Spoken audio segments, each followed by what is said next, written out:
নমস্কার। আপনার নিজের বাড়ি আছে, আপনি নিজের বাড়ি ground floor, first floor, second floor, third ফ্লোরের ধরুন যে কোনো ধরনের আপনার বাড়ি আছে, আপনি মা বাবা হয় যদি গ্রাউন্ড ফ্লোরে থাকেন, আপনার সন্তানরা যদি উপরের ফ্লোরে থাকে, তাহলে মিলিয়ে দেখে নিন আপনার আর আপনার সন্তানের সাথে সম্পর্ক কোনোদিনই ভালো হবে না।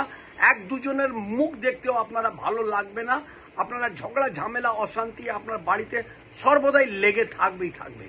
কারণ মা বাবার যদি নিচে থাকে আর সন্তানরা উপরে থাকলে এই ক্রিয়া হবেই হবে।